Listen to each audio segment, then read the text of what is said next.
बिस्मिल्लाहिर्रहमानिर्रहीम अस्सलामुअलैकुम नाजरीन, उम्मीद करता हूँ आप लोग सब खैरियत से होंगे। अल्लाह ताला आप सबको अपने हिफ्ज़ व अमान में रखे, आप सबको खुश व खुरम रखे।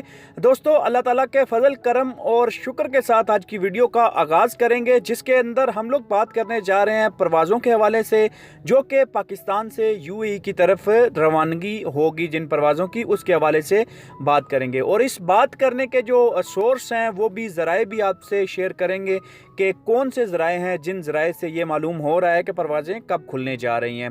दोस्तों, आप हैं रिजवान आरजे यूट्यूब चैनल पे और मेरा नाम है रिजवान आरजे। दोस्तों, मोहब्बत का शुक्रिया, उस सपोर्ट का शुक्रिया जो आप इस चैनल को दे रहे हैं। चैनल को सब्सक्राइब कर लीजिए और बेल आइकन दबा दीजिए ताकि आने वाले दिनों में बहुत सारी लेटेस्ट इन्फॉर्मेटिव वीडियोज़ आपके लिए लेके आने वाला हूँ और ऐसी वीडियोज़ लेके आने वाला है जिससे आपको वाकई में बेनिफिट होगा और वाकई में फ़ायदा होगा, जो कि वीडियो सीरीज़ शुरू होने जा रही है।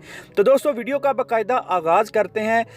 हमारे जो ज़राए यूएई के अंदर हैं, उन ज़राए के अंदर बहुत सारे ऐसे लोग भी हैं जो अच्छे अदारों के अंदर काम करते हैं और ज़राए वो ज़राए जो कि सहाफ़त के साथ जिनका तल्लक भी है और जो अपनी जो ड्यूटीज़ हैं, जो अपने फ़राइज़ हैं वो अंजाम दे रहे हैं किसी सहाफ़ी अदारे के साथ, किसी सहाफ़ती अदारे को अपनी जो ड्यूटीज़ हैं वो सर अंजाम दे रहे हैं। उनके मुताबिक ये कहना है उनका कि पाकिस्तान से यूएई की जो परवाज़ें हैं वो एक्सपेक्ट की जा रही हैं, वो एज्यूम की जा रही हैं कि वो परवाज़ें ईद उल अज़हा के बाद खोल दी जाएंगी।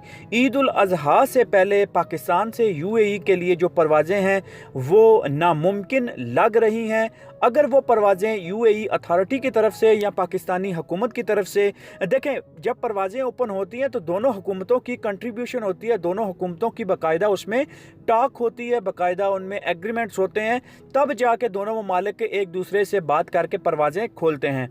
अभी आप ये कहें कि पाकिस्तानी हुकूमत ने आपकी परवाज़ें बंद की हुई हैं या सिर्फ यूएई हुकूमत ने बंद की हुई हैं, तो ये चीज़ दोनों ममालिक की कंट्रीब्यूशन के साथ तय पाती है कि कैसे हम लोग। और तीसरी चीज़ मैं आपको सबसे इम्पोर्टेंट बताऊं, ये जो एयरलाइंस होती हैं, जैसे कि यूएई के अंदर एयरलाइन की अगर बात की जाए तो इत्तेहाद, एमिरेट्स, एयर अरेबिया, ये परवाज़ें सर फहरिस्त आती हैं।